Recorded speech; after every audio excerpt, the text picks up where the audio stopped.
Today is January 4, 2023. I'm in Nairobi, Kenya, with a lady with a very special story. Can you tell me what happened, please? I left my country to go to Macau. That's Macau next to Hong Kong. Why did you go to Macau? I was going for a seminar in Macau. Seminar, and what happened while you were there? While I was there, in the evening one day at 7 p.m., police came and knocked on my hotel door. When I checked this, they showed me their passes that they were police, so I opened the door for them. When they entered into my room, everything was turned upside down. Then they asked me after the end of the search to come along with them. They'll bring me back to the hotel. So I went along with them, and that was the beginning of my agony. After I went with them, they took me to the narcotics department, and I stayed there for 2 hours with nobody talking to me. Then after that, after the 2 hours, one police officer came with a passport size photograph and asked me whether I knew that man in the photo. Then I told them I don't know anybody in Macau. I've just come, and the only people I've talked to are the hotel receptionists. They kept me there again for another 2 or 3 hours. Then a lady who was in charge came, and she started cross-examining me, asking me whether I had exchanged my bag with anybody. I told them the bag I came with from my country is the same bag that I'm holding until that day I was in that office. Then she told me, okay, if you did not exchange your bag with anybody, just go and sleep downstairs. Tomorrow we were going to see you.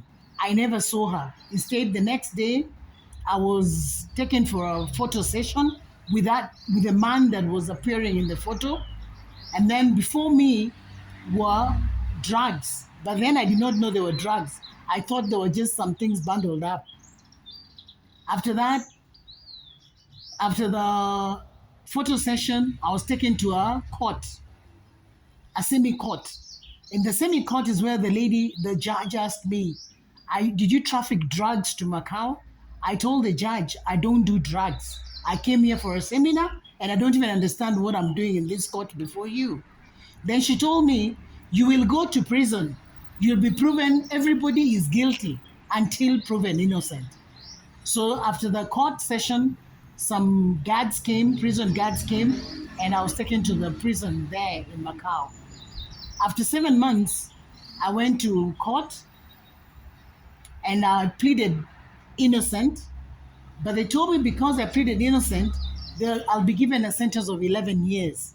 So I stayed in the prison under a lot of agonization, a lot of torture, a lot of psychological torture, trauma. How much drugs were involved? I think it was a bag, they said it was 2 kilos. Wow. So the time in prison was very difficult, very, very harsh, very bad. Very harsh, very bad. It's not an experience that you'd So like. they had confused you with somebody else who'd been involved. They thought it was you because you happened to be an African lady in the hotel.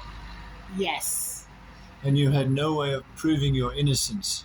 there's no way. Because you're both Africans, so they assumed we look alike.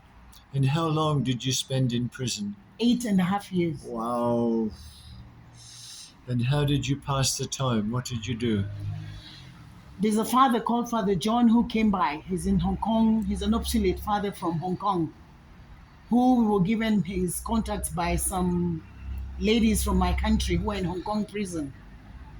So he came over to visit us at the Macau prison, and he asked me what I'd like to do to pass my time. So I asked him that I'd like to study. So he paid up for my studies with the Chinese University of Hong Kong, and I thank God that I finished the studies. I was able to do some 3 courses with the Chinese University of Hong Kong through the obsolete Father John Witherspoon. Okay, well, it was a pleasure to help you. And you finally were able to get out of prison by appealing, I think. It was through appealing. Retried.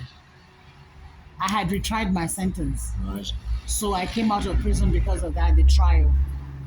And this has been a terrible experience for you, but is there anything people can do to avoid being in the same situation? Is there anything you could have done to stop this from happening, do you think? Yes, I would. What could you have done? The best thing before you travel, anybody telling you you're going to another country for a seminar or for anything, someone should do your own research work.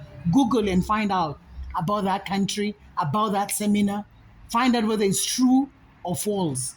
Because when I arrived in Macau, there was nobody from the seminar that was there. So maybe the seminar was a hoax. Oh, I no. don't know. So that means you didn't have any information about the seminar to show the police. Yes. Oh, No, I had some papers from the seminar. The police took all the papers from me. But when I went into prison, I found out that most people who do drug trafficking supposedly say they've gone for seminar. uh, That's why they implicated me when I said I'd come to Macau for a seminar. and can you say again, there was no one in Macau to verify the fact that you had applied for the seminar? They knew you were coming. No one could confirm that? They actually went to the place that I said I was going for a seminar, but nobody was willing to come to court, Ah, to wait that long to come to court, 7 months, because all of them were foreigners. So nobody was willing to come. Even the Macaonese themselves were not willing to be engaged with the court, the that's judiciary system. very, very sad. Well, look, I'm so sorry this has happened. I hope other people can somehow or other avoid this by maybe getting lots of information about Exactly. such a thing as a seminar. If you're going overseas for a seminar or something, have loads of documents with you and contact information of people so that if anything goes wrong, you've got information and contacts to help you. Yes. Okay, well, look, and now you're back and finally back. When did you come back to Kenya? I came back in August last year. So you've been back about 4 or 5 months. Yes. Okay, and I hope you can restart your life here, and I wish you every blessing here. And I hope your story can help stop others from going through such a terrible experience. Yes. Thank you very, very much, and God bless you. Amen. Okay.